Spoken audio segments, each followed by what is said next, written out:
할렐루야. 3월 셋째 주 주님의 전에 나오신 성도님들을 환영합니다. 우리의 마음 깊은 곳에는 세상이 줄 수 없는 한 가지 갈망이 있습니다. 바로 주님을 향한 사모함일 것입니다. 오늘 이 시간 우리의 마음을 주님께 올려드리며 주님을 향한 그 진정한 사모함으로 찬양하기 원합니다. 내 진정 사모하는 함께 찬양하겠습니다.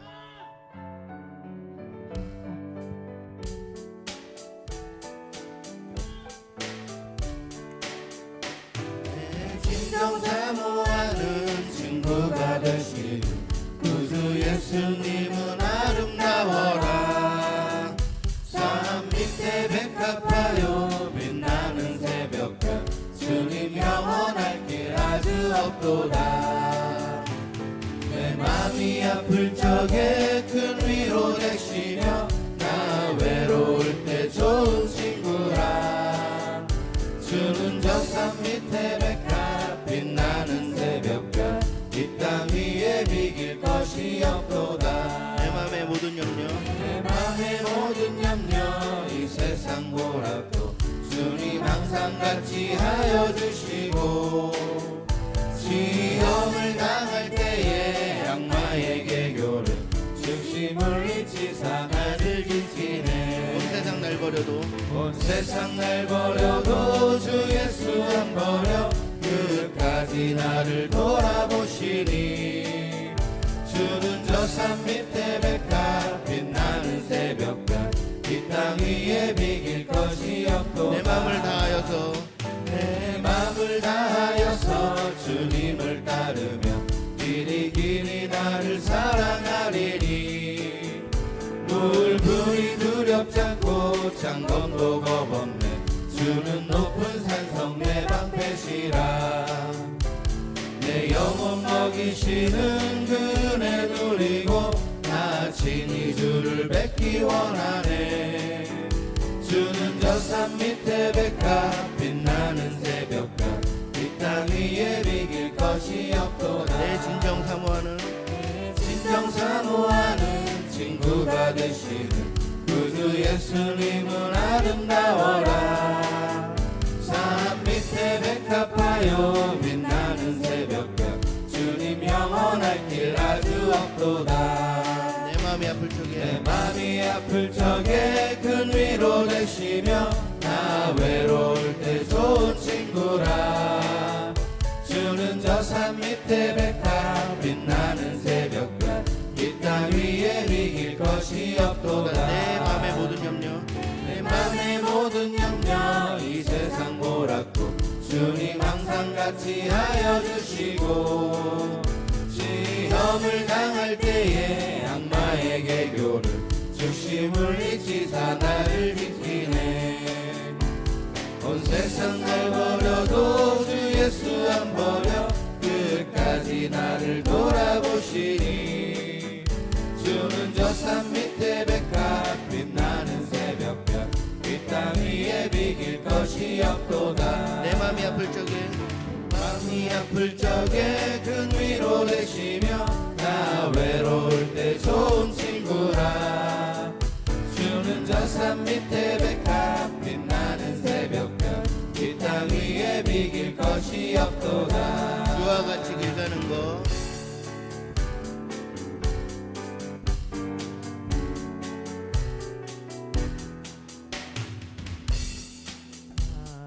길 가는 것 즐거운 일 아닌가.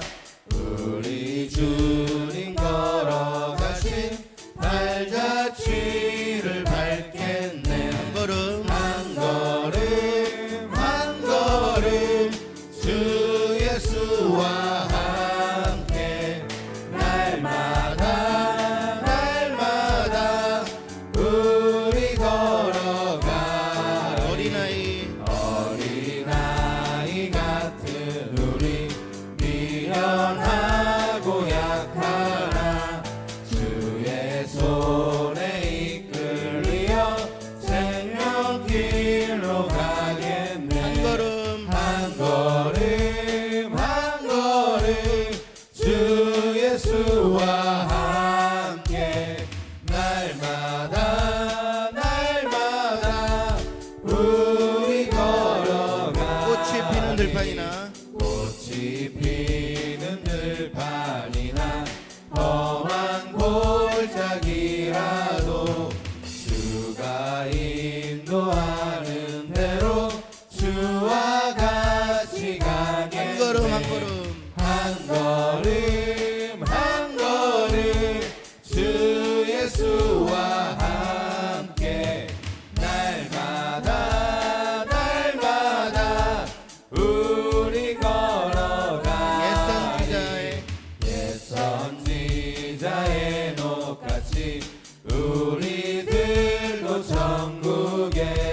들려 올려갈 때까지 주와 같이 걷겠네.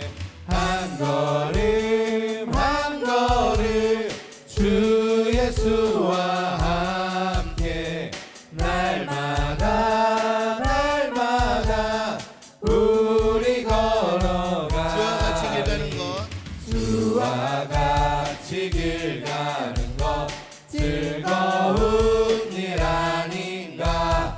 우리 주님 걸어가신 발자취를 밟겠네. 한 걸음 한 걸음 주 예수와 함께 날마다 날마다 우리 걸어가. 옛선지자의 녹같이 선지자의 녹같이 우리들도 천국에 들려 올려갈 때까지 주와 같이 걷겠네. 한 걸음 한 걸음 한 걸음 주 예수와 함께 날마다 날마다 우리 걸어가리. 한 걸음 한 걸음 주 예수와 함께 날마다 날마다 우리 걸어가리. 우리가 원하고 바라고 기도하는 모든 것을 주님께 맡겨드리며 가장 선한 길로 인도하실 주님을 신뢰하며 예배로 나아가는 마음으로 원하고 바라고 기도합니다. 찬양하겠습니다.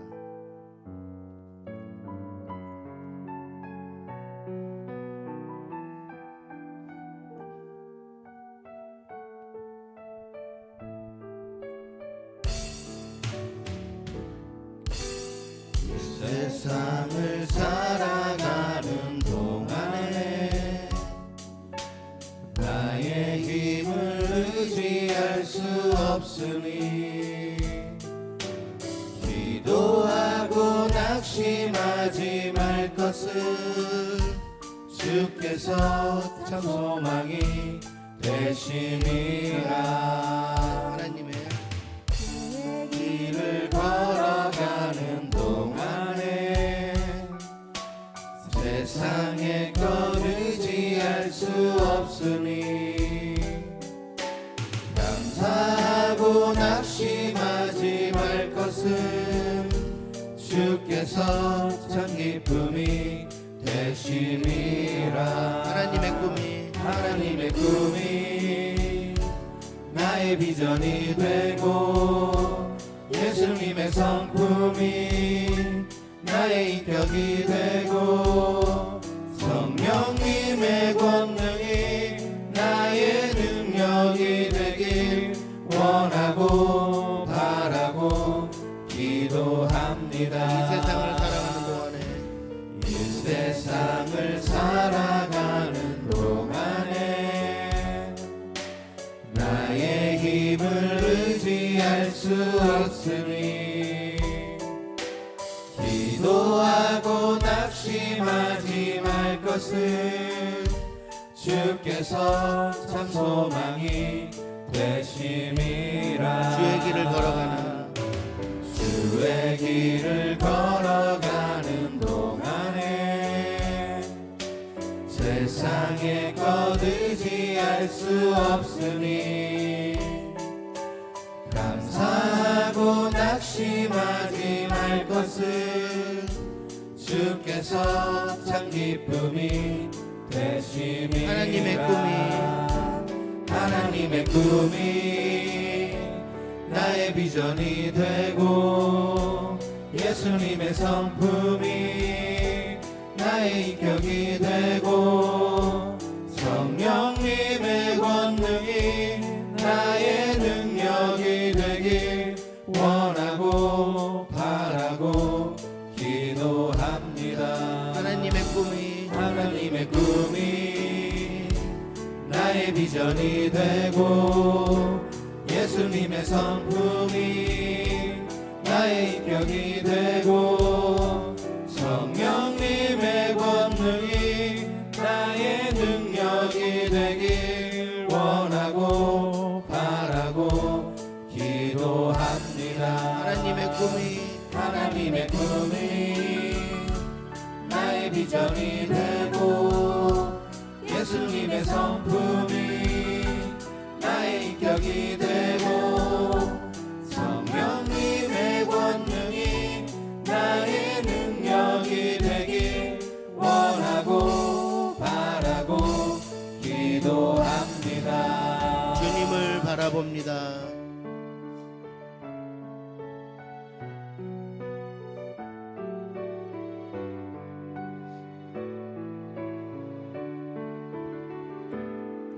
주님을 바라봅니다.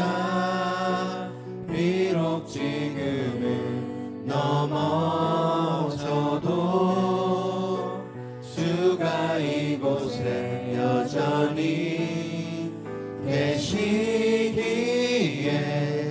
주를 바라봅니다. 주님을 바라봅니다. 주님을 바라봅니다. 비록 지금은 넘어져도 주가 이곳에 여전히 계시기에 주를 바라봅니다. 세상은 여전히 어둡고 우리 두 눈 가리워 한치 앞길 우리 알 수 없으나 여전히 우리의 곁에서 우릴 감싸 안으시는 주님 우리의 시선을 드리리. 주님을 바라봅니다. 주님을 바라봅니다. 비록 지금은 넘어져도 주가 이곳에 여전히 계시기에 주를 바라봅니다. 주님을 바라봅니다. 주님을 바라봅니다. 비록 지금은 넘어져도 주가 이곳에 여전히 계시기에 주를 바라봅니다. 주를 바라봅니다. 주를 바라봅니다. 주를 바라봅니다. 주를 바라봅니다.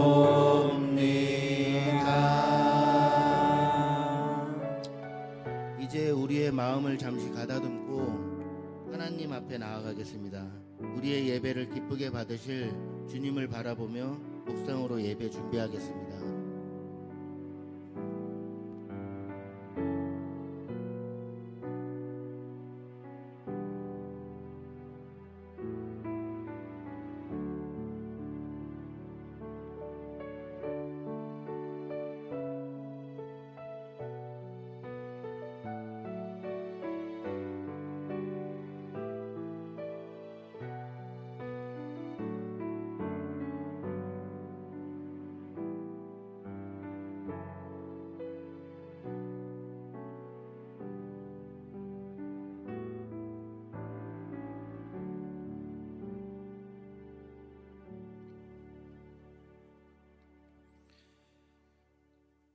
감사합니다. 자, 오늘도 살아있음에 감사드립니다. 단순히 산 것만이 아니라 하나님을 알고 예수 그리스도를 알고 우리의 영혼이 살아서 이 시간 우리 주인 되신 하나님 앞에 나온 이 순간을 진심으로 감사드리면서 또 우리 분주하고 또 복잡한 많은 고민들 있겠지만 내려놓고 하나님 앞에 나아가는 시간 갖도록 하겠습니다. 다 같이 묵상함으로 3월 15일 주일 예배 하나님께 드리겠습니다.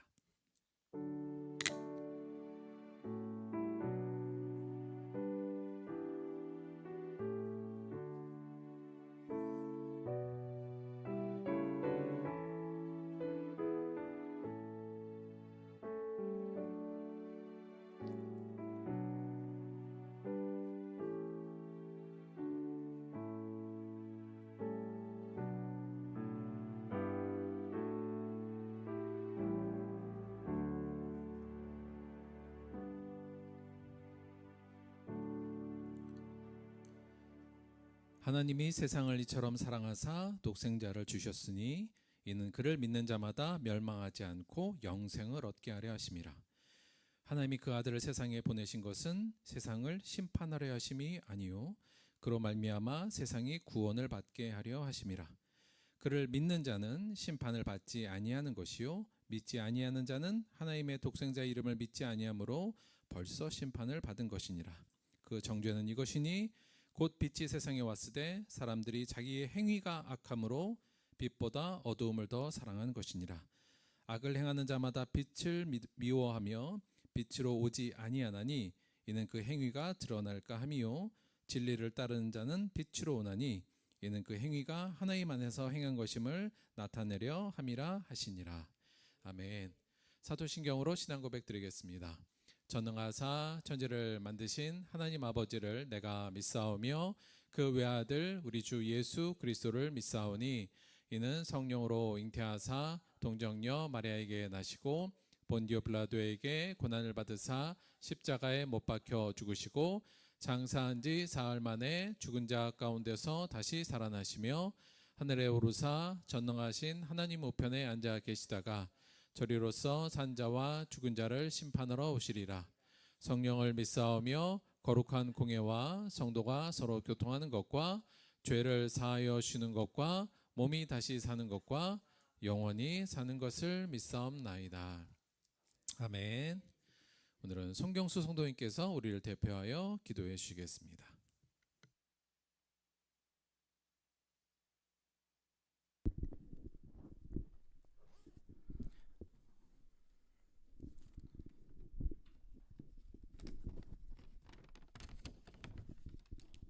다 같이 기도드리시겠습니다. 사랑이 많으신 하나님, 오늘 거룩한 주일 하나님 앞에 나와 예배할 수 있게 허락하심에 감사드립니다. 오늘의 예배가 하나님께 기쁨이 되고 저희들에게 또한 기쁨과 삶의 희망이 되는 예배가 될 수 있도록 이 자리에 함께하여 주시옵고 주님께서 친히 주관하여 주시옵소서. 지난 한 주간 세상 속에 살면서 많은 유혹과 시련에 저희의 마음이 흔들렸음을 고백합니다. 주님, 아직도 주님께서 허락하시는 물을 구하지 않고 스스로의 존재적 허기를 채우기 위해 세상적 수단들과 각자의 방식으로 해결하려 하는 어리석음과 오만함을 고백하고 회개하오니 저희들을 긍휼히 여겨주시고 하나님께서 허락하시는 참된 예배를 통해 저희들의 마음이 채워지고 온전히 회복될 수 있도록 저희를 인도하여 주시옵소서. 또한 저희 들벅교회 공동체와 목사님을 위해 기도합니다.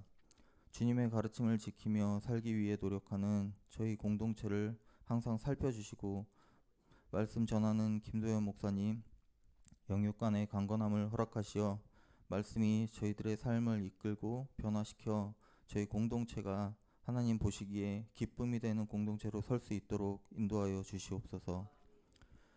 예배와 공동체를 위해 보이지 않는 곳에서 봉사와 헌신하는 손길들을 기억하시고 그들의 수고와 노력을 연락하여 주시옵소서. 하나님께 드리는 찬양 또한 기쁘게 받아주시고 저희들에게는 희망과 은혜로 세상을 살아가는 힘이 되게 하여 주시옵소서.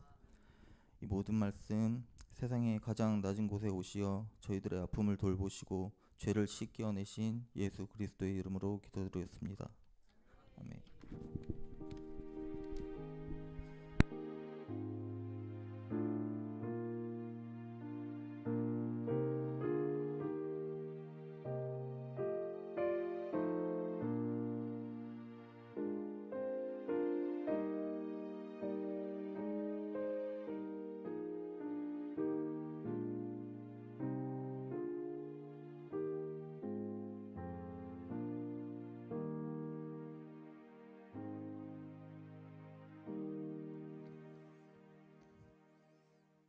감사드립니다. 자, 오늘 특송은 김앤정, 이걸 김앤젤로 할지 김인자와 아이들로 할지 하여튼 저희가 고민 많았는데 김앤정으로 일단 정했어요. 김씨하고 정씨 이렇게 했는데 뭐 다 아시겠습니다만 김인자와 아이들 혹시나 모르실 분 다 아시죠? 예.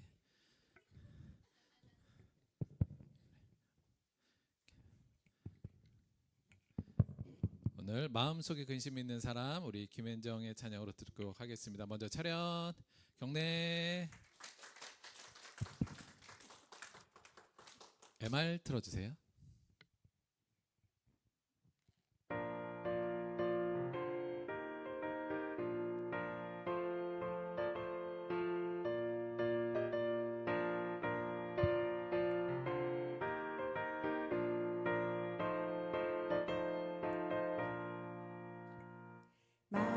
마음속에 근심 있는 사람 주 예수 앞에 달래어라. 슬픈 마음 있을 때라도 주 예수께 아뢰라. 주 예수 앞에 달래어라. 주 우리의 친구니 무엇이나 근심하지 말고 주 예수께 아뢰라. 눈물 나며 깊은 한숨 쉴 때 주 예수 앞에 달래어라. 은밀한 죄 내게 있더라도 주 예수께 아뢰라. 주 예수 앞에 달래어라. 주 우리의 친구니 무엇이나 근심하지 말고 주 예수께 아뢰라.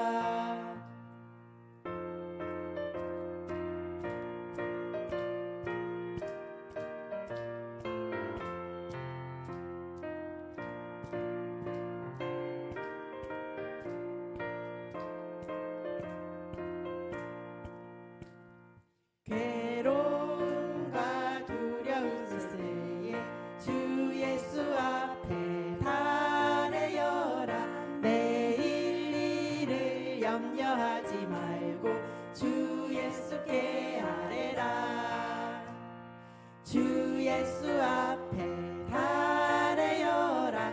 주 우리의 친구니 무엇이나 근심하지 말고 주 예수께 아뢰라. 죽음 앞에 겁을 내는 자여 주 예수 앞에 달래어라.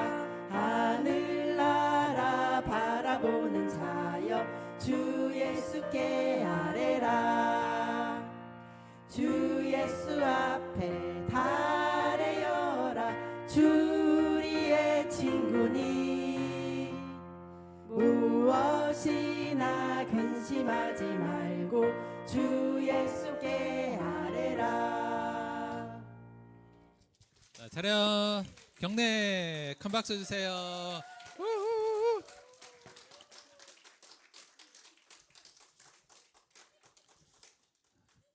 눈부신 무대였습니다. 혹시 오해하실까봐 말씀을 드리자면 이게 다음부터 우리 특성화로 옷 맞춰 입어야 된다 그거 아니에요. 옷 맞춘 김에 한 거예요. 자, 여행 가서 옷이 그냥 맞춘 김에 야 우리 옷도 맞췄는데 특성해야 되는 거 아니야 이렇게 돼서 한 거니까 편하게 하시면 좋습니다. 감사드려요. 사실 저희 집사람이 예전부터 그러니까 이제 저희의 오래된 기도 제목이었기도 했고 동생들하고 다 같이 신앙생활하고 싶다는 얘기로 저희가 오래 기도했거든요. 근데 이렇게 또 같이 나와서 찬송하고 하니까 또 제가 또 뭉클하네요. 감사드립니다. 자, 오늘 본문 말씀 보도록 하겠습니다. 오늘 본문 말씀은 요한복음 4장 25절에서 30절까지의 말씀 보도록 하겠습니다.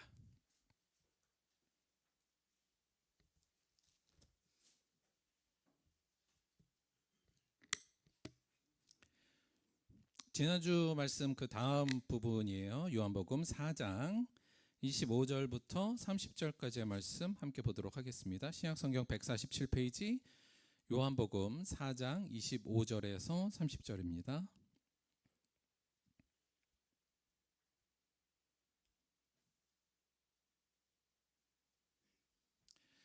자, 교독으로 봉독하실 텐데 제가 먼저 하도록 하겠습니다. 여자가 이르되 메시아 곧 그리스도라 하는 이가 오실 줄을 내가 아노니 그가 오시면 모든 것을 우리에게 알려주시리이다.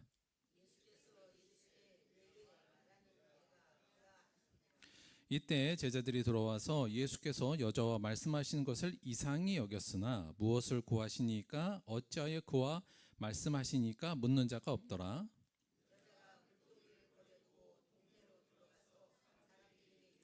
내가 행한 모든 일을 내게 말한 사람을 와서 보라. 이는 그리스도가 아니냐 하니 그들이 동네에서 나와 예수께로 오더라. 아멘.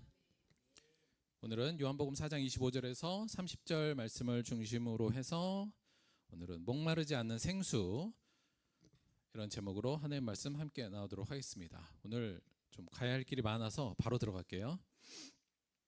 지난주 복습 내용 잠시 하도록 하겠습니다. 자, 우리 인간에는 기본적으로 내면 안에 존재적인 허기가 있다는 말씀을 좀 드렸어요. 그래서 이 존재적 허기라는 것은 우리의 존재에 근원되는 하나님과 분리된 인간이 겪는 본질적인 허기와 불안감 혹은 공허감이라는 말씀을 드렸습니다. 사실 그래서 이 근본적으로 사람은 살면서 이 근본적인 존재적인 허기가 있기 때문에 늘 마음속에 뭐가 있냐면 좀 부족하다 이런 마음이 있는 거예요. 뭔가 늘 부족하고 비어있는 것 같고 공허하고 뭔가 열심히 뭘 하고 뭘 이루고 뭘 열심히 즐겨더라도 그 끝에는 뭔가 이 공허하고 부족해, 뭔가 채워지지 않아서 이런 근본적인 허기가 있다는 거죠. 그래서 사실 이 지점이 중요한데, 이제 그렇기 때문에 사람들이 우리가 왜 굉장히 배가 고프면 어떻게 돼요? 일단 이성적으로 행동하지 않죠. 너무 배가 고프면 그냥 아무거나 주위에 가서 막 주워 먹고 일단 허기를 채우려고 하잖아요. 마찬가지로 우리의 이 존재적 허기 때문에 우리가 이것을 채우려고 본능적으로 움직인다는 거죠. 그래서 어디로 간다고요? 이걸 채우기 위해서 수많은 중독적 증상이 있는 세상적 자극으로 달려나간다는 말씀을 드렸어요. 일단 뭔가 채워야 되니까. 그래서 지난주에 우리가 그걸 위해서 뭘 먹는 걸로 채운다든가 뭘 사는 것으로 채운다든가 이런 소비 중독뿐만 아니라 디지털 같은 중독에 몰입되어서 그 허기를 좀 잊어버리려고 노력하거나 아니면 뭐 술이든 뭐 기호품이든 굉장히 뭐 유흥이든 이런 자극에 몰려가거나 아니면 사람들로부터 인정을 받음으로 인해서 채우려고 사람들과 관계를 가지려고 노력하거나 아니면 열심히 일하고 성취를 통해서 뭔가 그 허기를 채우려고 하거나 아니면 남들과 열심히 경쟁하고 승리해서 채우려고 하거나 혹은 종교적인 행위나 또 혹은 또 다른 어떤 다른 방식으로 이 부분을 채우려고 여러 가지 노력을 한다는 말씀을 좀 드렸습니다. 자, 이 부분을 우리가 일단 아는 게 중요하다. 그러니까 이걸 인식하는 게 중요해요. 그러니까 우리가 이 허기, 나는 근본적으로 존재적인 허기가 있다. 이 생각을 일단 해야 되고요. 두 번째, 그래서 내가 이런 중독에 쉽게 빠질 수밖에 없는 상황에 있다. 그리고 현재 내가 어떤 중독에 빠져서 이 허기를 채우려고 있는지 자신을 좀 객관적으로 바라보고 자기를 성찰할 수 있는 이 시간이 굉장히 중요하다는 말씀을 드렸습니다. 이걸 알아야 그 두 가지 인식이 있어야 저희가 여기서 좀 빠져나올 수가 있거든요. 여간 문제는 우리가 이 부족하다는 감정 때문에 이러한 곳에 계속 중독되어서 빠져 들어가는 게 어떤 문제가 되냐면 결국 이것으로 채우려고 하다 보면 결국 우리가 돈에 중독될 수밖에 없고, 왜냐하면 돈이 대부분 이런 걸 해결해 주니까요. 그래서 내가 돈을 많이 벌어서 이러한 것들을 누리면 내가 채워지겠지 혹은 행복하겠지, 이런 착각으로 돈에 중독되게 되고, 문제는 이러한 중독들의 더 큰 문제는 뭐냐면 이러한 자극들은 일단 기쁘죠. 그러니까 맛있는 거 먹어도 기쁘고요. 일단 막 일을 하고 성취하고 남들한테 인정받고 뭐 술 먹고 막 이런 걸 놀 때 일단 기쁜 건 사실이잖아요. 그렇지만 이러한 기쁨들은 곧 사라지고 더 큰 자극이 올 때만 조금 더 기쁨이 늘어나잖아요. 그래서 이게 이제 중독의 특징인데, 내성이 생겨서 같은 자극으로는 이제 만족이 안 되고 더 큰 자극으로만 더 치닫게 되죠. 그러면서 우리가 더 큰 소비, 더 큰 중독에 빠져가는 문제가 생긴다는 것. 그래서 아주 지속적인 갈증이 계속 일어납니다. 그래서 이게 더 큰 문제고요. 아울러서 이러한 의미 안에서 우리가 계속 중독에 빠지는 것, 결국은 성경을 이걸 사실은 우상 숭배라고 아예 콱 집어서 얘기를 하셔요. 그러니까 우리가 탐욕에 젖어서 이런 것에 빠지는 걸 우상 숭배다 이렇게 말씀하고 있다는 것 기억하셔야 되고요. 사실 이렇게 되면 결국은 나도 파괴시키고 내 주변의 내 가족들도 파괴시키는, 사실 어찌 보면 사탄의 유혹이고 사탄의 올무라고도 볼 수 있습니다. 즉 우리가 이러한 기쁨들은 거짓 행복이라는 거예요. 그러니까 이걸 거짓 행복이라고 인식을 해야 되는데, 우리가 이게 진짜 행복이라고 생각하는 점이 굉장히 큰 문제점이라는 말씀을 드렸습니다. 그래서 내가 요거 기억하셔야 돼요. 내 안에 근본적인 허기가 있구나, 존재적으로. 그리고 내가 이걸 채우기 위해서 여하간 이런 쪽으로 달려나가는구나 라는 것을 기본적으로 알아두고, 혹시 내가 이 중에서 어떠한 자극으로 내가 지금 이것을 채우고 있는지를 잘 살펴서 그 부분을 문제의식을 가져야 된다는 말씀을 다시 한번 드리고요. 한 가지만 더 강조드리고 싶은 건 이 부분이에요. 그러니까 행복으로 위장한 쾌락과 우리 샬롬을 좀 구별하자는 얘기입니다. 무슨 얘기냐면, 자, 말씀드렸듯이 이제 우리가 방금 갔던 그런 중독들, 이런 것들을 저희는 우리가 보통 그런 거를 누릴 때 행복하다 이렇게 얘기를 해요. 그렇죠? 오늘도 30만 원짜리 오마카세를 먹었어. 행복해. 뭐 이러잖아요.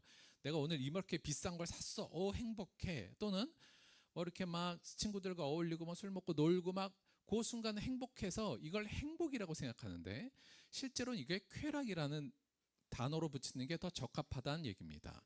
쾌락과 그래서 샬롬, 하나님이 주시는 평안, 하나님이 주시는 참된 행복하고는 이걸 좀 구별해서 볼 수 있어야 되는 건데요. 일단 쾌락이란 뭐냐면, 외부 환경이나 물질적 자극이 나의 욕구와 만날 때 발생하는 일시적인 고양 상태, 자극적이고 감각적이고 육체적 기쁨의 상태를 우리가 쾌락이라고 얘기하고요.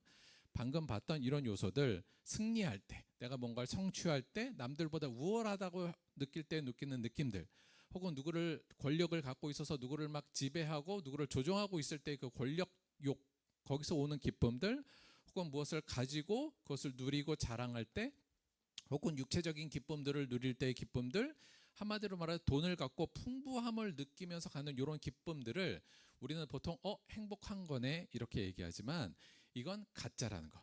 즉 이걸 우리는 쾌락이라고 부르고, 다른 식으로 얘기하자면 사탄의 올무다, 이 정도로 생각하자는 거죠.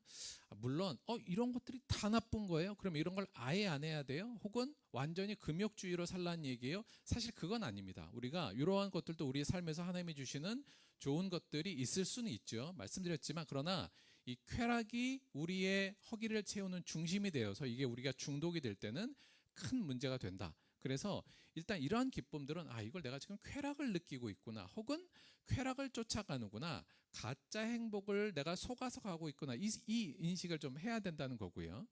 자, 구별되어서 샬롬이란 뭐냐, 즉 하나님 성경에서 말하는 진짜 행복, 우리가 추구해야 될 진짜 행복을 샬롬이라고 얘기할 수 있는데, 샬롬, 요거 이제 평안 이런 뜻이에요. 구약에서는 샬롬이라고 표현되고 신약에서는 이걸 에이레네, 평안이라고 표현되는 부분인데, 이 진짜 참 행복은 이렇게 정의할 수 있을 것 같아요. 외부 환경과 자극에 상관없이 내면의 상태가 깨어지지 않고 온전하여서, 그러니까 깨어진 내면이 치료되어서 온전하게 되어서 부족함이 없다고 느끼는 평안의 상태. 실제로 샬롬이란, 그래서 깨어진 하나님과의 내 관계가 이제 하나로 온전하게 되고, 나와 이웃과의 관계가 온전하게 회복되어서 그 안에서 느끼는 평안함, 이것을 샬롬이라고 얘기하거든요. 그러니까 이 샬롬이 진정한 행복이다. 이게 우리가 추구해야 될 행복이며, 이게 우리가 가야 할 방향이라는 사실에 대해서 기억하자는 겁니다. 자, 예수님께서 하신 말씀이에요. 보혜사 곧 아버지께서 내 이름으로 보내실 성령, 그가 너희에게 모든 것을 가르치고 내가 너희에게 말한 모든 것을 생각나게 하리라. 평안을 너희에게 끼치노니 곧 나의 평안을 너희에게 주노라. 내가 너희에게 주는 것은 세상이 주는 것과 같지 아니하니라. 너희는 마음에 근심하지도 말고 두려워하지도 말라. 보혜사 성령님을 통해서 우리에게 주시는 이 평안에 대해서 예수님께서 말씀하신 것처럼, 이 평안을 우리가 누리는 것, 그리고 이 평안에 있는 게 진짜 행복이라는 거죠. 그래서 세상에는 수많은 가짜 행복들로 우리를 유혹하는 것으로 빠져들면 안 되고, 우리가 추구해야 될 방향은 이 샬롬, 이 진짜 행복을 우리가 추구해야 된다. 그래야지만 우리 안에 허기가 사라지고 허기가 채워진다는 것을 알아야 된다는 점을 분명히 말씀을 드립니다. 그런데 사실 이게 좀 그런 것 같아요. 뭐냐면, 우리가 왜 이렇게 샬롬으로는 쫓아가지 않고 왜 이런 쾌락으로만 우리가 자꾸 쫓아가는가, 이제 이게 우리들의 고민스러운 부분이거든요. 이 지금 문제 발달을 저희가 아이들 얘기로 했잖아요. 그러니까 아이들이 나 행복하고 싶은데 행복은 뭐야? 돈이 많고 이 돈으로 인해서 많은 것을 사고 이런 이쪽, 그러니까 소위 말하면 쾌락을 행복으로 생각하고 있는 이 부분에 대한 문제 제기에 대해서 지금 그거에 대해서 제가 굉장히 지금 문제를 거는 거고, 아이들뿐만 아니라 우리 어른들도 진짜 행복과 가짜 행복은 확실히 구별을 해야 된다. 그리고 가짜 행복을 내려놓고 샬롬을 향해 나아가야 되는 게 우리가 당연히 가야 될 방향이라는 사실을 다시 한번 설정을 드립니다. 자, 그러면 우리가 어떻게 이 샬롬으로 들어갈 수 있느냐? 이 진짜 행복의 상황으로 들어가서 우리 안에 존재적 허기가 다 채워지고 만족함을 얻을 수 있느냐? 이제 이 문제에 대해서 고민을 하는데, 저희가 이 문제에서 첫 번째 그 전제 조건을 지난 시간에 맨 마지막에 말씀을 좀 드렸어요. 뭐였냐면, 예수님께서 이 사마리 여인을 만나고 나서 이 사마리아 여인이 결국 예수님의 말씀을 다 들은 이후에 예수님의 가르침을 받고, 우리가 4장 28절의 말씀을 드렸듯이 여자가 물동이를 버려두고 동네로 들어간 장면이 나옵니다. 즉 예수님의 말씀을 듣고 나서 그 여인은 물동이를 들고 이 야곱의 우물에서 내 갈증을 채우려고 왔는데, 그 채우려고 했던 물동이를 버려두고 돌아가죠. 자, 이 부분이 굉장히 중요한 거예요. 즉 우리가 참 샬롬, 참된 행복이 우리 안에 가득 채워지기 위해서 첫 번째 해야 될 것은 그동안 내가 누려왔던 혹은 내 허기를 채우기 위해서 내가 부단히 노력했던 것들, 그것이 세상적인 것이며 중독적인 것이고 진정한 행복이 아닌 것들을 내려놓는 과정이 첫 번째로 필요합니다.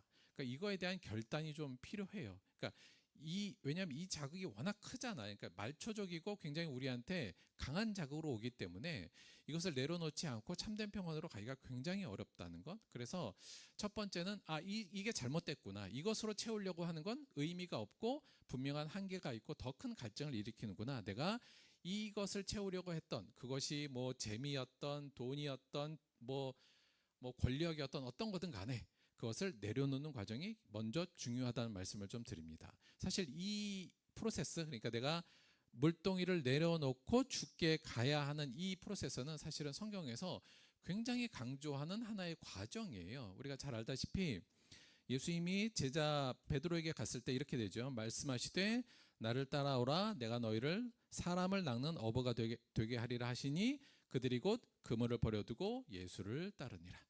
그동안 자기의 삶을 지탱하면서 자기의 이것으로 나의 부족함을 채우기로 했던 그 그물을 내려놓고 예수를 따르는 장면이 예수님이 베드로와 안드레를 부를 때 나온 장면이죠.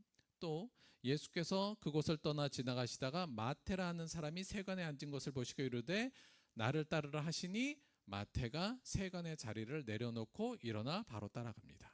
그동안 자기가 있었던 세관의 자리, 로마에 부역하던 그러나 풍부한 재물을 누릴 수 있었던 그 죄인된 자리를 걷어내고 바로 예수님께 쫓아가는 장면이 나오죠. 우리가 자주 보는 거지만 예수께서 이르시되 내가 온전하고자 할진대, 부자 관원에 대한 얘기예요. 내 소유를 팔아 가난한 자들에게 주라, 그리하면 하늘에서 보화가 내게 있으리라, 그리고 와서 나를 따르라 하시니라. 우리가 예수를 따라가는 것, 예수 안에 오는 그 만족을 얻기 위해서 근본적으로 내려놓고 버려두는 과정이 지속적으로 강조되어 있다는 것을 말씀을 드리는 겁니다. 사실 하나님께서 아브라함을 부르실 때도 우리가 비슷한 것을 볼 수 있죠. 여호와께서 아브라함에게 이르시되 너는 너의 고향과 친척과 아버지의 집을 떠나 그동안 네가 의존하던 것을 떠나서 내가 내게 보여줄 땅으로 가라. 여기서도 같은 개념이 나오고요. 바디메오, 맹인 바디메오죠. 그 바디메오가 예수님을 보고 나서 이렇게 됩니다. 맹인이 겉옷을 내버리고 뛰어 일어나 예수께 나오거늘. 그도 겉옷, 자기의 마지막 생존에 붙들고 있었던 겉옷마저 벗어버리고 예수님께 뛰어가는 장면이 나옵니다. 사도 바울이 이렇게 말했어요. 그러나 무엇이든지 내게 유익하던 것을 내가 그리스도를 위하여 다 해로 여겼다. 이렇게 고백하죠. 즉 물동이를 내려놓는 것, 그동안 내가 채우기 위해서 열심히 노력했던 것, 그 모든 것들을 내려놓는 과정이 선행돼야 된다. 그 부분을 지난주에도 마지막에 말씀을 좀 드렸어요. 그래서 우리가 진정한 행복 혹은 진정한 샬롬의 상태, 하나님이 우리에게 주는 그 생수를 흠뻑 먹어서 우리 안에 만족한 상태가 되기 위해서는 첫째 먼저 그동안 그것을 채우려고 노력했던 내 많은 것들, 그 부분을 내려놓는 작업이 첫째 필요하다. 이 말씀을 좀 드립니다. 자, 그러면 자, 다시 논의를 조금 더 진행을 해서 궁극적으로 우리가 이 샬롬의 상태, 우리가 생수의 물을 마시려면 어떻게 되는가? 이제 이 부분을 다시 이제 진행을 할 텐데요. 사실 그럼에도 불구하고 우리가 사실은 왜 이런 물동이를 못 버려두냐 이 생각이 좀 드는 거예요. 그러니까 늘 이게 아닌데 이런 생각이 들잖아요. 그럼에도 불구하고 우리는 늘 거기에 묶여서 오늘도 야곱의 우물에 들어가서 우물을 토고 우물을 풀려고 하고 또는 다른 남편은 없나 뒤져보면서 또 내가 의지할 것을 늘 찾아 돌아다니지 않습니까? 왜 그런가로 고민할 때 첫 번째는 일단 이것마저 없으면 너무 허기질 것 같은 두려움이 좀 있는 것 같아요. 이거라도 날 채우지 않으면 난 죽을 것 같아, 이런 것들. 그 부분은 저희가 좀 없애야 되는 부분이 있는 것 같고, 근데 두 번째는 왜 이걸 못 버리느냐 할 때 제가 볼 때는 참된 포만감, 그러니까 참된 행복을 아직 별로 느껴보질 못해서 그거에 대한 감흥이 없으니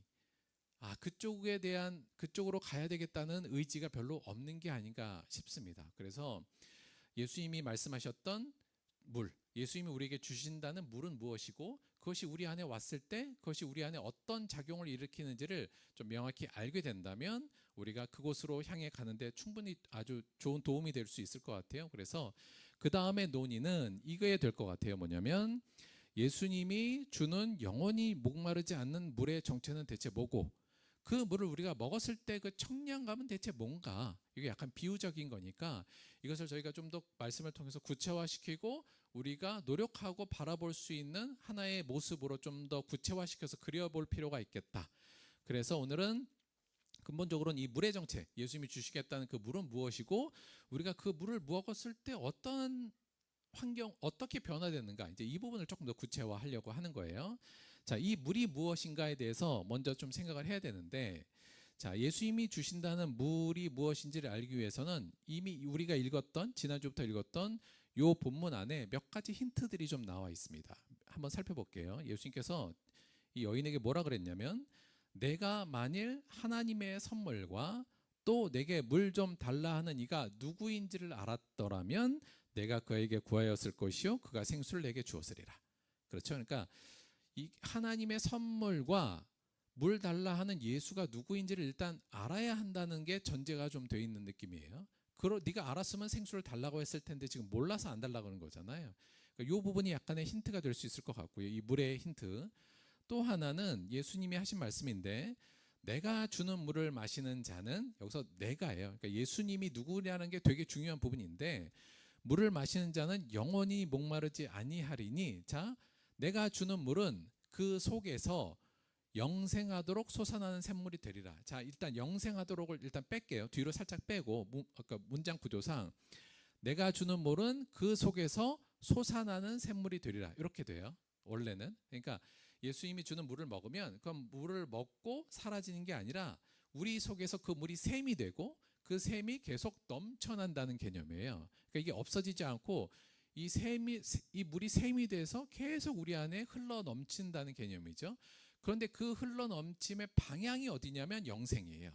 그러니까 영생에 이르도록이에요. 그러니까 이게 이제 헬라어에서는 에이스로 표현되는데, 그러니까 영생을 하기 위해서, 그러니까 예수님께서 결국 이 물을 우리에게 주는 목적은 뭐냐면 그를 통해서 우리를 영생의 길로 이끄는 목적이 있다는 것이 여기에 나오는 거죠. 그래서 이게 계속 나온다는 개념도 물론 있지만 영생하도록 나온다는 개념보다는 솟아나는데 그 물이 나는 목적이 우리를 영생으로 이끌기 위한 목적이다. 이렇게 되어 있어요, 문장은. 그래서 물이 이런 특징이 있구나. 이 정도 저희가 또 하나 생각할 수 있고요. 또 하나는 지난주에 잠깐 언급한 부분이긴 한데 요한복음 7장 38, 39절에 이 물에 대해서 예수님께서 직접 말씀하신 부분이 좀 있어요. 뭐냐면 나를 믿는 자는 성경의 이름과 같이 그 배에서 생수의 강이 흘러나오리라 하시니, 요거 이제 요한이 요거에 대한 주석을 붙였어요. 뭐라고 해요? 이는 그를 믿는 자들이 받을 성령을 가리켜 말씀하신 것이니라. 이렇게 요한이 거기에 이제 각주를 붙인 거죠. 설명을 해준 거예요. 그러니까 우리 안에 들어와서 샘이 된다는 것은 성령이구나. 그 성령이 계속적으로 우리에게 무언가를 계속 뿜어내 주시고 그것이 우리를 영생으로 이끄는구나. 이 정도의 그림을 저희가 좀 그릴 수 있어요. 자, 그래서 이 물에 이 대체 예수님이 주신다는 물은 무엇인가를 저희가 고민할 때 이 정도의 단서를 가지고 조금 정리를 하면, 첫째, 되게 이 물에 대해서 중요한 부분은 뭐냐면 그것은 곧 예수가 누구인지 그 정체를 아는 게 일단 되게 중요한 겁니다. 그러니까 내가 누구인지를 알아야 돼요. 그리고 내가 주는 물이에요. 그래서 사실 이 물의 정체의 첫 번째 힌트는 예수님이 누구인지를 아는 것이 선행되는 거예요. 그래서 예수님은 누구예요? 여기서는 하나님이 주신 선물. 조금 더 저희가 확장하면 그분은 하나님의 아들이고, 더 우리가 아는 것처럼 그는 그리스도이시며 우리의 구원자 되신다는 그분의 정체를 분명히 아는 게 이 물의 정체성의 첫 번째 조건이고요. 두 번째는 이 영생한다는 개념이잖아요. 그러니까 영생이란 결국 구원의 개념과 관련되어 있고요. 알아서 나를 믿는 자는 이렇게 돼 있죠. 그래서 두 번째 이 물의 정체는 뭐냐면, 즉 이 예수님을 누구인지를 정확히 믿고 그와 함께 영생을 얻는 것을 의미한다고 볼 수 있습니다. 즉 우리가 예수님의 십자가의 은혜를 믿고 영혼의 구원 받는 것, 이것이 물과 연결되어 있다고도 볼 수 있어요. 자, 우리가 예수를 믿고 예수가 누구인지를 알고 그분의 십자가 은혜를 알고 그분을 나의 구세주로 영접한 이후에 예수님께서 약속하신 게 뭐예요? 우리 안에 들어오는 성령. 그래서 세 번째, 이를 통해서 성령이 우리 안에 내주하는 것, 요 세 가지가 이 힌트 안에 들어있다고 볼 수 있습니다. 한마디로 말씀드리면, 그래서 이 힌트 세 개를 조합하면 예수님이 우리에게 주는 물이라는 건 뭐냐면, 결국은 예수를 그리스도로 영접하고 내주하시는 성령님이 주시는 은혜의 충만을 누리는 것이 곧 그 안에, 우리 안에 예수님이 주시는 물, 영원히 목마르지 않은 물의 핵심적인 내용이라고 볼 수 있어요. 즉 우리가 물을 마신다는 건 결국 한마디로 말하면 예수를 믿고 예수의 은혜를 받아들이고 예수를 나의 구세주로 믿고 그분이 약속하신 그분의 영인 성령님과 함께 동행하는 삶을 사는 것, 그 상태가 곧 내 안에 그리스도의 물을 받아들이는 것이라고 볼 수 있는 거죠.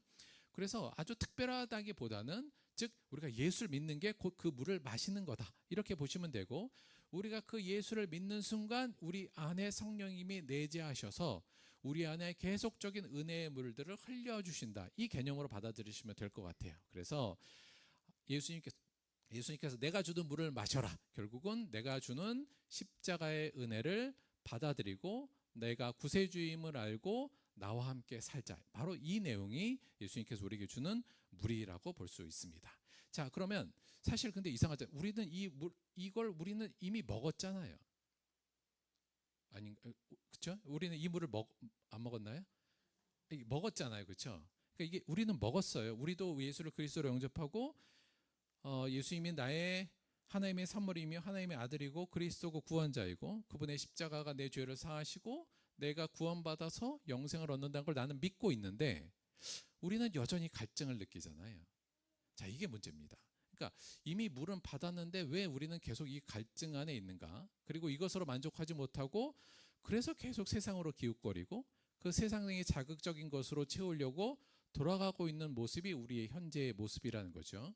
이게 물이라는 건 틀리지 않았습니다. 그러면 대체 우리가 이 물을 마시긴 마셨는데 어떤 느낌이냐면, 우리 안에 샘은 있는데 그 샘을 우리가 좀 막아놓은 느낌이 아닌가? 이 샘이 분출돼서 우리를 적셔야 되는데 좀 막아놓은 느낌이 아닌가 싶어요. 자, 그래서 오늘은 이 물을 마셨을 때 어떠한 모습으로 우리가 청량감을 느끼는가, 사실 그 부분을 조금 더 관심을 가지려고 합니다. 대체 이 물을 마시면, 다시 말하면 예수를 그리스도로 영접하고 성령님이 내 내주 안에 임하시면 원래 어떠한 청량감이 나와야 되는지에 대한 이야기를 조금 더 구체적으로 좀 해볼게요. 자, 그것을 오늘 본문 말씀인 이 사마리아 여인의 단락을 통해서 한번 찾아보도록 하겠습니다. 자, 25절부터 나와요. 지난주에 말씀의 끝이 뭐냐면 예수님께서 그 예배에 대한 말씀을 하시면서 끝났어요. 자, 그 다음에 여자가 이렇게 얘기하죠. 여자가 이르되 메시아 곧 그리스도라 하는 이가 오실 줄을 내가 아노니 그가 오시면 모든 것을 우리에게 알려주시리이다. 나는 메시아가 온다고 알았는데 당신이 그렇게 얘기하는 거 뭐 좋은 얘기인 것 같은데 사실 나는 원래 메시아를 기다리고 있어요. 지금 이거예요. 메시아가 와야 정확한 걸 알려주는데 나는 메시아를 기다리고 있습니다. 이제 이렇게 얘기한 거죠. 근데 26절에 뭐라고 하냐면 예수께서 이르시되 내게 말하는 내가 그다, 이렇게 말합니다. 자, 여자가 원래는 메시아를 정말 기다렸어요. 그런데 지금 우물가에 허름한 남자 하나가 앉아 있는 거잖아요. 그리고 뭐 얘기를 뭐 하고 하는데 좀 뭐 좋은 얘기도 하고 이상한 얘기도 하죠. 뭐 내가 준 물을 마시면 뭐 이러기도 하고 예배에 대한 얘기도 하고 뭐 이렇게 뭔가 현자 같기도 한데 뭐 이런 느낌이에요. 근데 결국 그 말을 하는 마지막에 예수님께서 자신을 그 여인에게 계시합니다. 내게 말한 그가 내가 그리스도야, 내가 메시아 이렇게 얘기합니다. 여자의 반응은 어땠을까요? 매우 놀랐겠죠. 자, 이 매우 놀람이 매우 중요한데 왜냐하면 이 놀랐다는 감정 안에 이 여자가 느꼈을 감정은 여러 가지입니다. 자, 그런데 오늘 요한복음에서는 27절에 약간 분위기를 깨면서 하나의 단어 한 줄의 절이 하나 더 들어와 있어요. 뭐라고 되어 있냐면 이때 제자들이 돌아와서 예수께서 여자와 말씀하신 것을 이상히 여겼으나 무엇을 구하시나이까 어찌하여 그와 말씀하시니까 묻는 자가 없더라는 말이 싹 들어와 있어요. 자, 이게 무슨 말이냐면 자, 예수님이 지금 이 여자하고 대화를 하고 있잖아요. 그리고 대화의 맨 마지막 끝은 뭐냐면 내가 그다 하면서 예수님께서 여자에게 자신이 메시아임을 계시해요. 자, 그리고 원래는 28절 여자가 물동이를 버려두고 이렇게 연결되는 건데 그 중간에 27절에 하나 한 절이 더 들어왔죠. 자, 그런데 여기서의 지금 관심은 뭐냐면 제자들이 여자와 예수가 말하는 것을 이상히 여겼다는 겁니다. 이거 왜 이상하죠? 이거 굉장히 이상한 겁니다. 무슨 얘기냐면 일단 유대의 랍비가 여성과 둘이 얘기하는 게 당시에는 사실 말이 안 되는 일이기도 했고요.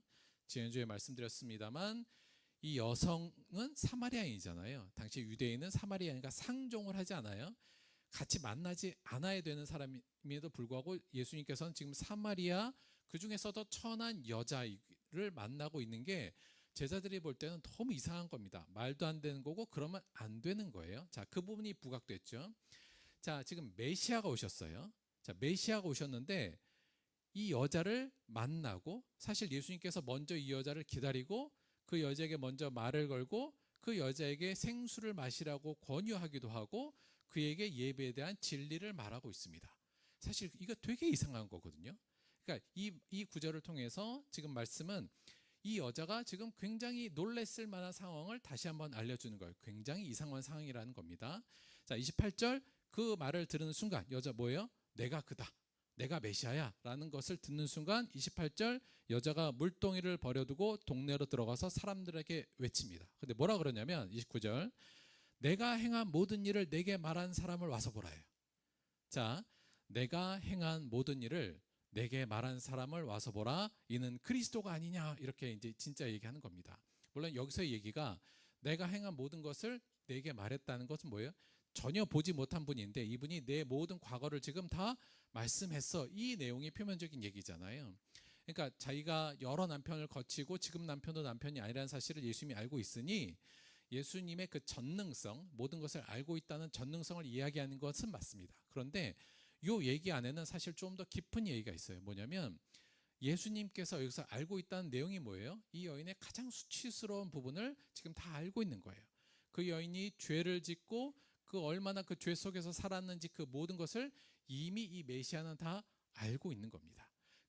자, 여기서 중요한 건 뭐냐면 그럼에도 불구하고 이 여인에게 오신 거예요. 그러니까 이 여인이 어떤 여인인지 모르는 게 아니라 예수님은 처음부터 이 여인이 얼마나 큰 죄와 얼마나 추악한 삶을 살았다는 것을 이미 알고 있음에도 불구하고 그 여인을 기다리고 그 여인이 오는 것을 바라보고 그 여인이 왔을 때 그 여인에게 물을 달라 얘기하죠. 사실 그 여인에게 물을 달라 얘기하는 게 유대인으로서는 정말 하면 안 되는 겁니다. 왜냐하면 부정한 사마리아인이잖아요. 그의 물건을 공유한다는 건 같이 부정하게 되는 거라 원래 유대인들은 생각조차 안 하는 거예요. 그러니까 여자가 놀래죠. 나한테 왜 물을 달라 그래요? 말도 안 되게 유대인이. 이게 이제 왜냐하면 말도 안 되는 일이었으니까. 그럼에도 불구하고 근데 그 메시아가 자기가 얼마나 더 천하고 죄인인지조차도 알고 있으면서도 자신에게 말을 걸고 자신에게 생수를 이야기하고 예배를 얘기하고 궁극적으로 자신에게 메시아라는 것을 계시해 주셨잖아요. 여전히 이 여인이 물동이를 버려둔 이유는 바로 여기에서 오는 감동 때문에 그렇습니다. 한마디로 말씀드리면 여인이 여기서 왜 물동이를 버려두고 갈 수 있었느냐, 이걸 정리하자면 이렇게 볼 수 있을 것 같아요. 자신이 얼마나 추악하고 죄 많은 자인 줄 다 아는 위대한 메시아께서 자기를 정죄하지 않으시고 오히려 자신을 기다리고 먼저 다가와 말을 걸고 물을 청하시고 영생하는 생수에 대해 말씀하시고 친히 자기를 계시하는 것에 대한 감동과 감격으로 충만한 상태가 이연이 된 겁니다. 따라서 이 순간 자기가 누리고 있었던 그 목을 죽이려 했던 물동이는 버려들고 나아가서 이분이 정말 그리스도야 라고 외친 거죠. 즉 상식적으로 이해가 안 되는 예수님의 사랑과 호의를 지금 경험한 거잖아요. 이상한 일이었다니까요. 이건 해면 안 되는 일이고 이 여인에게 이러한 일이 벌어지면 원래 안 되는 거예요. 진짜 메시아가 왔다면, 진짜 하나님의 사람이 왔다면 이 여인의 잘못을 지적하고 혼내든가 아니면 이 여자와는 상종하지 않아야 될 상황이었는데 이런 비천한 여인에게 메시아가 직접 와서 그를 보듬고 그에게 자신을 계시해 준 것에 대해 이 여인은 놀라고 감격한 겁니다. 이것을 한마디로 이 감정을 표현하자면 저는 이것을 과분하다 이렇게 표현할 수 있어요. 너무 과분한데 이겁니다. 그러니까 내가 이걸 받을 만한 자격이 안 되는데 이러한 대우를 받을 만한 자격이 전혀 안 되는 자가 어마어마한 것을 받았을 때 느끼는 느낌이요. 과분해. 이건 너무 과분한 거야 라는 느낌이 이 여인이 가졌던 감정이죠. 이 과분하다라는 감격이 매우 중요해요.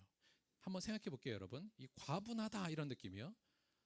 저 혹시 최근에 나 너무 과분한데 이런 느낌 혹시 받아보신 적 있습니까? 나 이거 나한테 너무 과분한데 이런 것들. 자, 이게 우리가 과분하다는 건 어떠한 감정이 섞여 있냐면 일단 약간 이상한 감정이 있는 거예요. 왜지? 이런 거예요. 아니 왜 나한테 이렇게 잘해주지? 왜 메시아가 하나님의 사람이고 하나님의 아들이 왜 나 같은 자 왜? 요거 이상한데 요 감정이 좀 있고요. 하지만 그분이 그럼에도 불구하고 나에게 주신 이 모든 은혜들, 자신을 계시하고 나를 만나준 이 모든 것에 대한 감격과 감사의 마음이 당연히 있죠. 그러니까 과분하다는 감사하다 본 것보다는 훨씬 좀 위의 개념인 것 같아요. 그렇죠? 감사하다하고는 많이 좀 다르죠.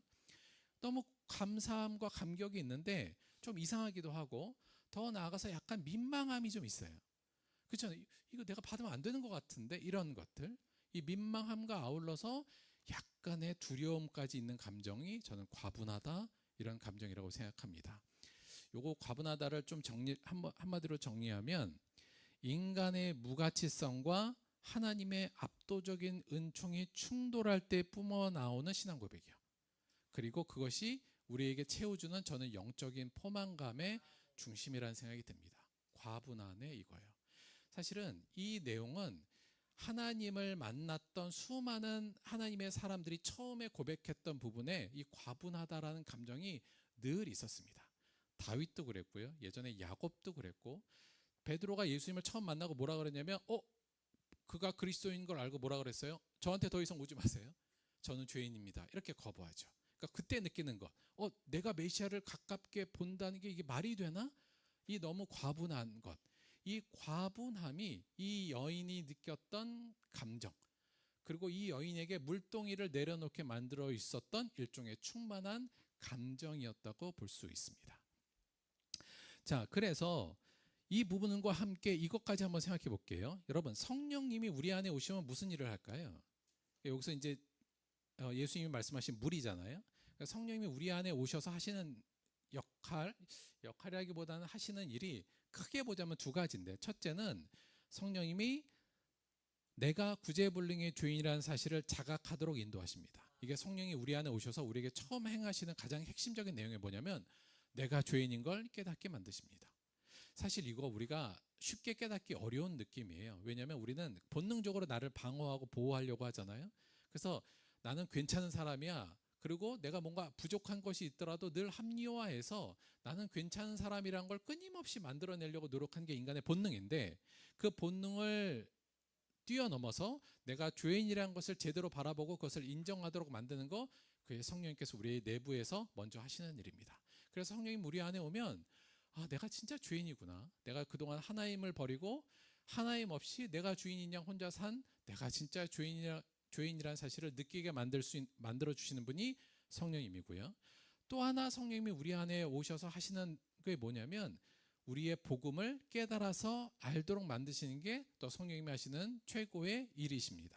아까 말씀에서도 성령님께서 예수님의 말씀을 생각나고 무슨 뜻인지 이해하게 만든다는 말이 나왔잖아요. 즉 예수님이 하나님의 아들이심과 그분이 나라는 죄인을 위해서 십자가를 지신 사실과 그로 인한 주신 이 영생의 선물, 이 모든 복음의 내용을 깨달아 알 수 있도록 만들어 주시는 게 성령님이에요. 그래서 우리가 내가 예수님을 그리스도로 영접하고 믿는 순간 우리 안에 성령님이 오시고 그 성령님은 끊임없이 이 두 가지를 우리에게 계속 보여주십니다.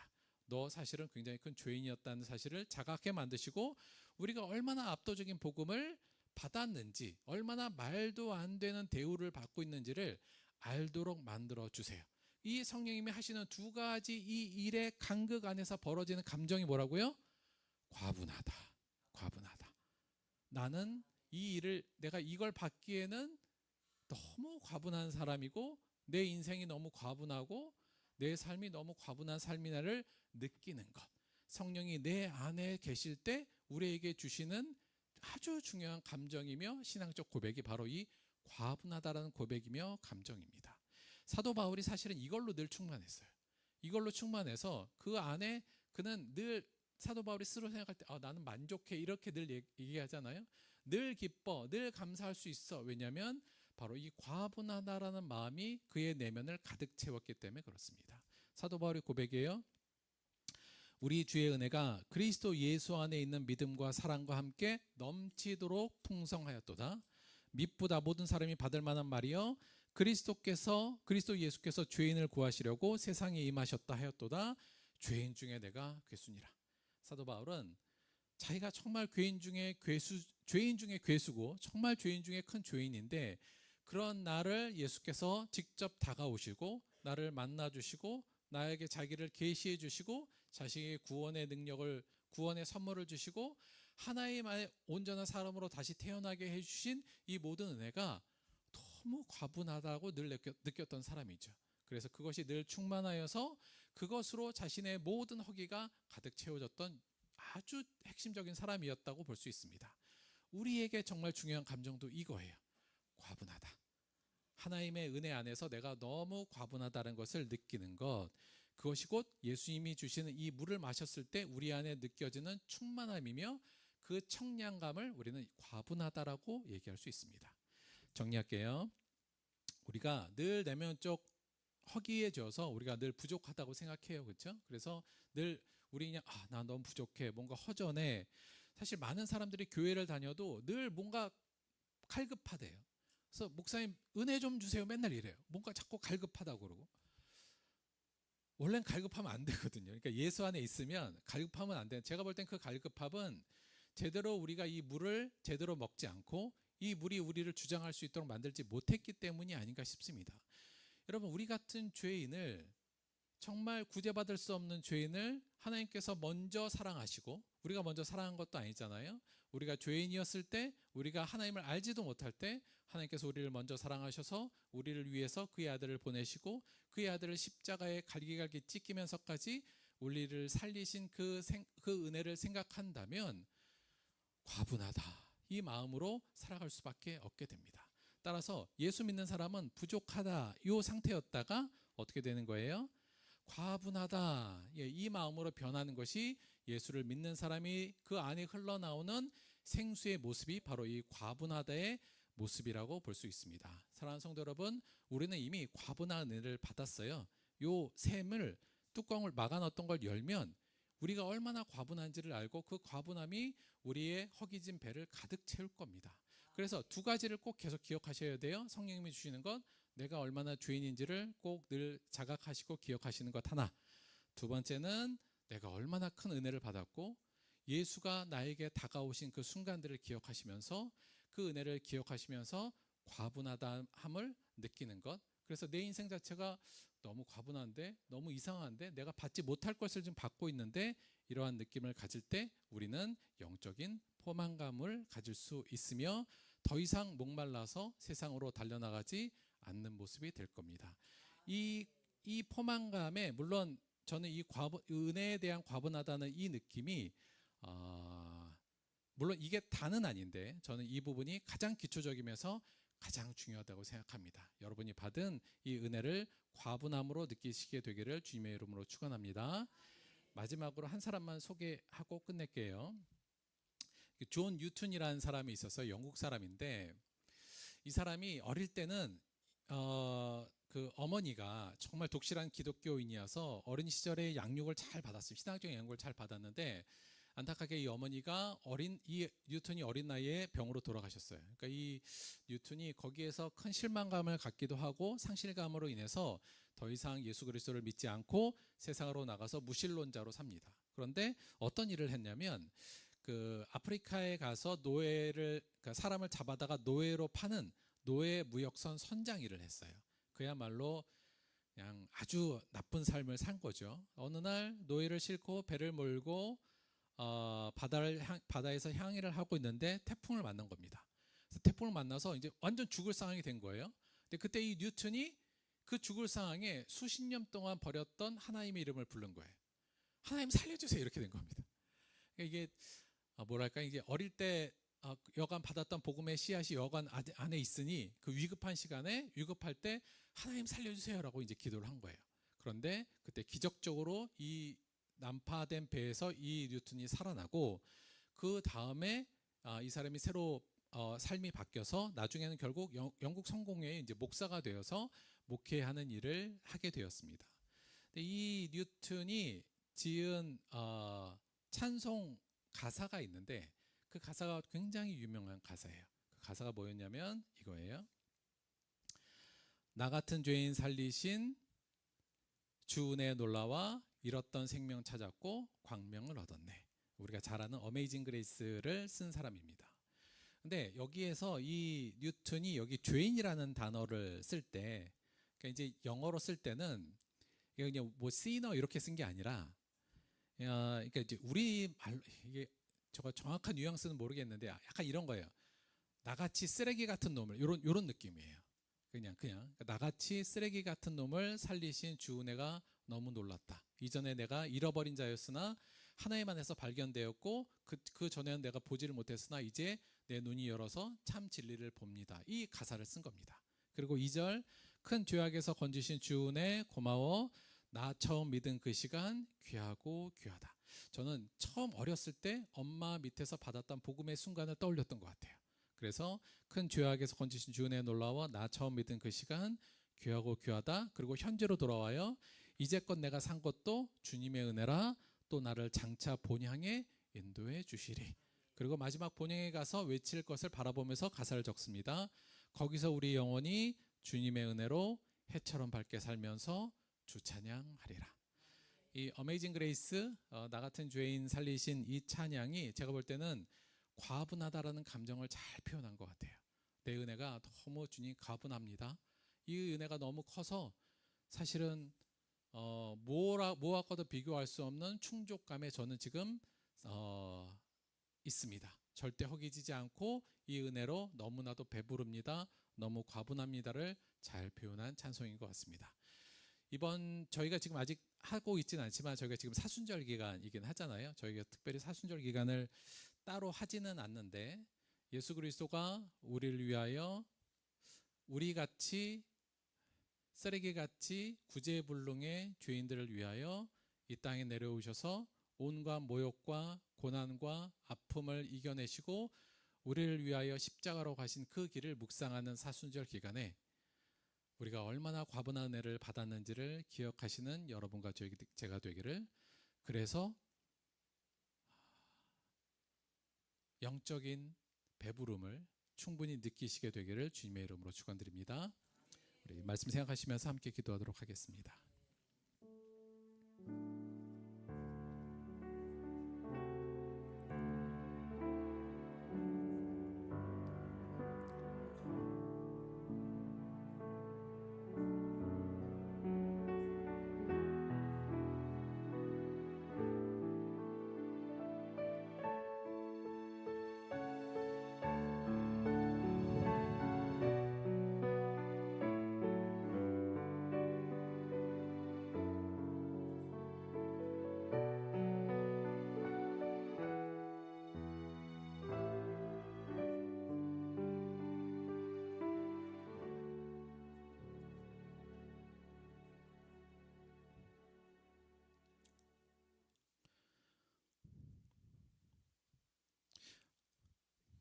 하나님 왜 꼭 그러셔야만 했는지, 우리 같이 버림받아 혹은 심판받아 마땅한 우리들을 왜 그렇게 사랑하셔서 그의 아들을 이 땅에 보내시고 우리를 대신하여 그 모진 고통 속에 대속의 은혜를 주셨는지 사실 이해가 되진 않습니다. 그러나 그 사랑에 다시 한번 감사드리며 민망한 고백을 드립니다. 하나님, 지금도 그 은혜를 받고 나서 또한 여전히 종종 하나님을 잊어버리고 그 은혜를 잃어버리고 여전히 세상에 나가서 허기진 배를 부여잡고 세상의 것을 갈망하는 우리들을 지금도 버리지 아니하시고 지금도 우물가에서 우리를 기다리시며 우리에게 진정한 생수로 회복하기 위해서 기다리고 계시며 만나주시는 그 예수님의 은혜에 다시 한번 기억하며 감사를 드립니다. 왜 우리를 이렇게 끝까지 사랑하시는지, 왜 우리를 이렇게 포기하지 아니하시고 다시 우리를 불러주시는지 이해할 수 없지만 이 과분한 은혜를 기쁨으로 간직하는 우리가 될 수 있도록 인도하여 주옵소서. 세상 그 어떤 삶보다도 과분한 인생이며 그 어떤 존재보다도 과분한 존재임을 성령님의 종망 아래 늘 느끼고 감격하며 우리 주어진 하루하루를 감사로 살아가는 우리가 될 수 있도록 인도하여 주옵소서. 더 이상 허기지다고 허겁지겁 세상으로 달려나간 자들이 아니라 주가 주신 물 안에서 충만함으로 누리는 우리가 될 수 있도록 우리를 이끌어 주옵소서. 감사드리며 예수님의 이름으로 기도드렸습니다. 아멘.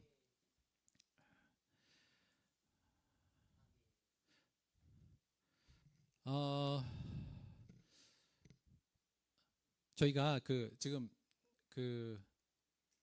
약간 저희가 지금 특성이 로즈 생기고 저 에이렌에도 생기고 이렇게 돼서 마치 약간 매달마다 이렇게 정기적으로 가는 것 같아서 나 특성하고 싶은데 갈 자리가 없네, 이렇게 하실 필요 없어요. 무조건 특성하고 싶으면 무조건 적으시면 됩니다. 그거 빼서 해드릴게요. 여간 그거 한다고 특성에 대한 열정은 놓지 마시고 계속 해주시기를 바라고요. 말해도 되나? 돼요? 알겠습니다. 알겠어요.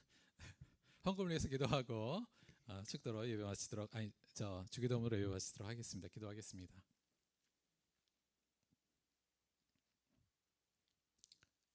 하나님, 우리가 받을 수 없는, 받지 않아야 할, 그럴 전혀 자격이 없는 우리를 사랑해 주셔서 고맙고 감사드립니다. 우리는 늘 우리 주변에 내가 사랑할 수 있을 만한 사람들만 골라서 사랑하는데, 혹은 그것조차 못하는 우리가 이 말도 안 되는 사랑을 받는 것이 참으로 죄송스럽고 마음이 아픕니다. 하나님, 우리가 받을 수 없는 사랑을 혹은 존중받지 못해야 될 존재였던 사실을 잊지 않도록 인도하여 주시고, 주가 우리에게 주신 은혜가 상상할 수 없는, 그리고 받지 못할 은혜였음을 기억하며 내 상태를 과분함으로, 감격으로 만들어 나가는 우리가 될 수 있도록 다시 한번 우리를 변화시켜 주옵소서. 이렇게 과분한 은혜를 주신 하나님께 감사하여 작은 예물로 나왔습니다.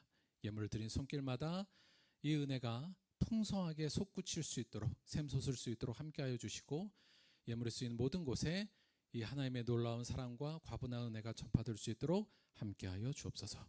감사드리며 예수님의 이름으로 기도드렸습니다. 아멘. 주기도문 하겠습니다. 하늘에 계신 우리 아버지여, 이름이 거룩히 여김을 받으시오며 나라가 임하시오며 뜻이 하늘에서 이루어진 것 같이 땅에서도 이루어지이다. 오늘 우리에게 일용할 양식을 주시옵고 우리가 우리에게 죄 지은 자를 사하여 준 것 같이 우리 죄를 사하여 주시옵고 우리를 시험에 들게 하지 마시옵고 다만 악에서 구하시옵소서. 나라와 권세와 영광이 아버지께 영원히 싸움나이다. 아멘.